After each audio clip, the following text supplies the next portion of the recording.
A store owner was shot and killed inside the shops at Redbird yesterday. Investigators say a woman named Lowe entered the mall with a gun and shot Jaime Rokkett several times. Fox 4's Stephen Dial is live with more tonight. Stephen.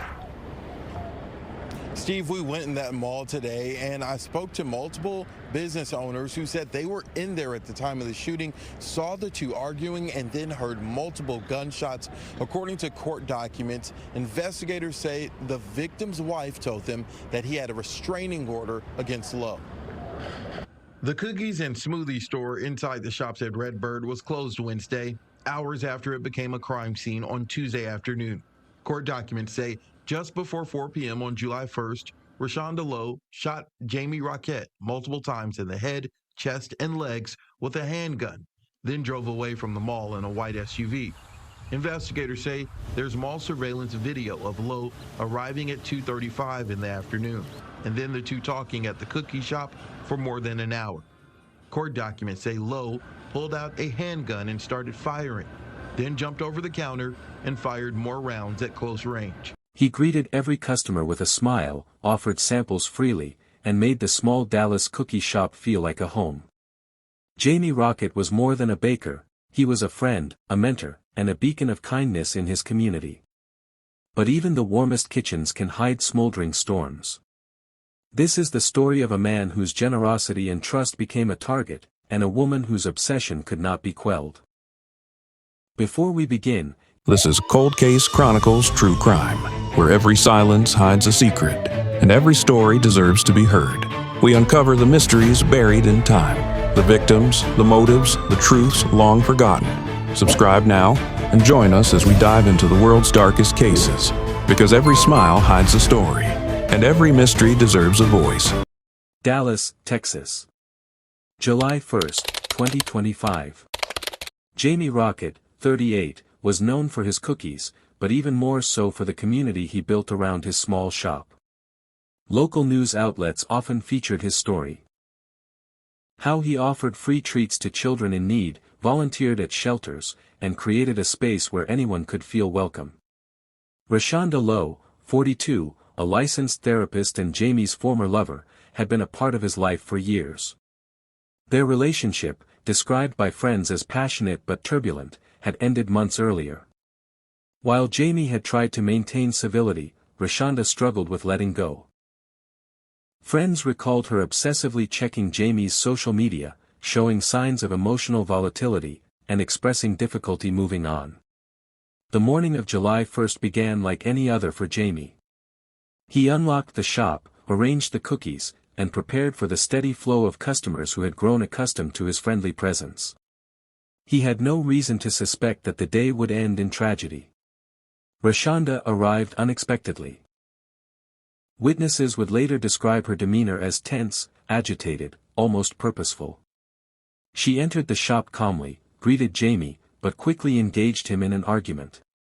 The conversation, escalating over nearly an hour, involved accusations, pleading, and frustration. Employees tried to intervene, sensing the tension rising, but Jaime, ever patient, attempted to defuse the situation. The argument reached a point where words could no longer contain the emotional storm. Witnesses later recounted the moment Rashonda pulled a handgun from her purse. In a flash, the man who had spent years giving kindness to his community was gone. Police were called immediately. Officers arriving at the scene found Jaime unresponsive behind the counter, and Rashonda still on site, her hands trembling. The shop, once filled with the comforting scent of baked goods, had transformed into a crime scene marked by loss, shock, and disbelief. Investigators quickly pieced together the timeline. Surveillance cameras captured the interaction leading up to the shooting. Witnesses confirmed the argument, the escalation, and ultimately, the fatal act. It became apparent that this was not a spontaneous outburst but the tragic conclusion of a simmering obsession. Friends and family struggled to comprehend the violence.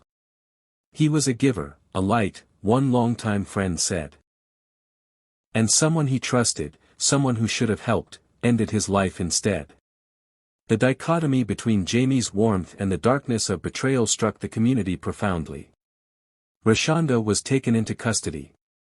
Charges were filed immediately: capital murder in the first degree, unlawful possession of a firearm, and related counts. Early reports suggested that her emotional instability, inability to accept the end of the relationship, and premeditated behavior contributed to the crime. For Dallas, the murder of Jaime Rokkett was more than the loss of a baker. It was the loss of a friend, a mentor, and a man who had devoted himself to helping others. It was also a stark reminder of how obsession and unresolved emotions can transform love into lethal intent. The investigation had just begun. Detectives would work tirelessly to understand the relationship's complexities, the motives behind the act, and the warning signs that preceded the tragedy. The moment Jaime Rokkett was killed, Dallas police knew they were dealing with a case rooted in personal turmoil. This was not a random act of violence. It was a collision of love, obsession, and the inability to let go. Detectives began by interviewing witnesses, employees, customers, and neighbors. Everyone painted a consistent picture. Jaime was calm, attempting to reason with Rashonda, while she grew increasingly agitated over the course of nearly an hour. Small details, once overlooked, became crucial. A purse shifted on the counter, her hand brushing repeatedly against an object that would become the weapon of murder, a whispered threat ignored in the moment. Surveillance footage provided the clearest view. Cameras captured Rashonda pacing, gesturing, and arguing in measured motions. Her facial expressions, alternating between anger and desperation, suggested planning and intent. Investigators noted her body language. Controlled yet tense, deliberate in timing, as if the culmination of her emotional storm had been inevitable. Forensic analysis of the crime scene revealed more details. The trajectory of the bullets, the angle of the firearm, and powder residue all confirmed that Rashonda had fired with purpose. The placement of the weapon, the proximity to Jaime, and the patterns of blood spatter told a story of precision, not chaos. It was a deliberate act, not an accident. Investigators also examined digital evidence. Text messages and emails recovered from Rashonda's phone revealed the escalating obsession. Weeks before the shooting, she had sent messages pleading for reconciliation, expressing jealousy, and hinting at consequences if Jaime refused. Friends and family would later describe these as red flags, signs that her emotional instability was intensifying. Psychologists consulted by law enforcement emphasized the dangerous combination of obsession and authority. As a licensed therapist, Rashonda had training in human behavior, which may have given her insights into persuasion and control, skills tragically misapplied in a moment of lethal rage. Community response was immediate. Social media mourned Jaime as a kind-hearted, generous man who had touched countless lives. His cookie shop had been more than a business. It had been a safe space, a place of comfort. News of the murder shocked Dallas.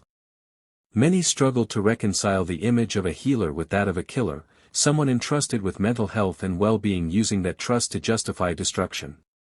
As police dug deeper into Rashonda's background, a history of intense relationships emerged. Former partners and colleagues recalled episodes of possessiveness and difficulty with boundaries. While not all had escalated to violence, they painted a pattern, a mind that could become fixated when control was threatened. Court documents later revealed chilling details of Rashonda's mindset in the days leading to the shooting. She had planned the confrontation, chosen the time, and ensured the shop would be relatively empty. The act, though impulsive in appearance, was preceded by deliberation. It was the lethal intersection of love, obsession, and calculation. Detectives also focused on the aftermath, how Rashonda remained on the scene, the calmness with which she spoke to police, and her insistence on controlling the narrative. Experts noted that her behavior reflected someone who both regretted and justified her actions, a conflicted mind caught between grief and entitlement. By the end of the investigation, authorities had gathered a comprehensive case. Forensic evidence, digital communication, eyewitness accounts, and expert analysis all pointed to premeditated murder. Rashonda Lowe had crossed a line that could never be reversed, turning a personal dispute into tragedy. The community grieved. Patrons of Jamie's cookie shop shared memories of his generosity, his warm smile, and the small acts of kindness that defined him. Friends emphasized that the man behind the counter was more than a victim. He was a symbol of what is lost when obsession eclipses reason. As the legal process approached, Dallas braced for a trial that would expose the harrowing details of love turned deadly, and a city would confront the reality that even those trained to heal can sometimes become the harmer. The courtroom was heavy with anticipation. The city of Dallas watched closely as the trial of Rashonda Lowe unfolded. Friends, family, and loyal customers filled the gallery, each grappling with grief, disbelief, and the search for answers. How could a woman trusted with healing, a licensed therapist, take a life she once claimed to love? The prosecution laid out a clear, detailed case. They presented surveillance footage from the shop, highlighting the hour-long confrontation leading up to the shooting. Witnesses described Rashonda's escalating anger, her deliberate movements, and her eventual decision to pull the gun. The argument that had begun as a verbal dispute ended with calculated violence. Digital evidence was damning. Text messages, emails, and social media communications revealed obsession, jealousy, and threats. Weeks before the murder, Rashonda had expressed frustration at Jamie's independence, documenting her desire to confront him and, ultimately, her willingness to use force.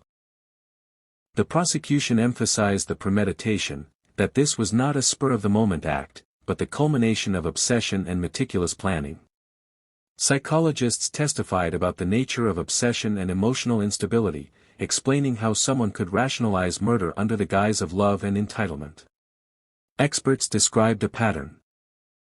When control is threatened, some individuals escalate toward violence to regain dominance, and in Rashonda's case, her professional understanding of human behavior may have informed her actions in dangerous ways. The defense argued that Rashonda acted in a moment of emotional instability, claiming that her actions were impulsive, a tragic outburst driven by heartbreak. They highlighted her previous career in therapy, suggesting that she had no prior violent tendencies. However, the prosecution dismantled these claims with meticulous evidence: the time she spent planning the confrontation, her presence at the scene fully aware of the weapon, and the extensive trail of messages indicating forethought. Friends and family of Jamie shared their heartbreak.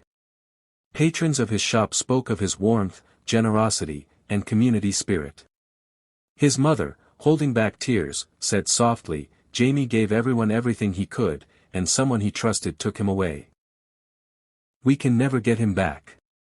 The contrast between Jamie's life of giving and Rashonda's act of destruction was stark, almost unbearable to witness. After days of testimony, the jury deliberated. The evidence was overwhelming: surveillance, witness accounts, forensic analysis, and digital communication all pointed to deliberate, premeditated murder. The weight of the crime, compounded by betrayal and emotional manipulation, left no room for doubt. The verdict was delivered. Guilty on charges of first-degree murder. Rashonda Lowe was sentenced to life imprisonment without the possibility of parole. The courtroom was silent except for the soft sobs of those mourning a life stolen too soon. For Dallas, the tragedy resonated far beyond the courtroom. Jaime Rokkett's death was not just the loss of a beloved baker, it was the loss of a friend, mentor, and community figure whose kindness had touched so many. The city reflected on the dangers of obsession, emotional instability, and the horrifying reality that someone trained to heal could turn that knowledge toward harm. The cookie shop, once filled with laughter and warmth, became a somber reminder of what had been lost.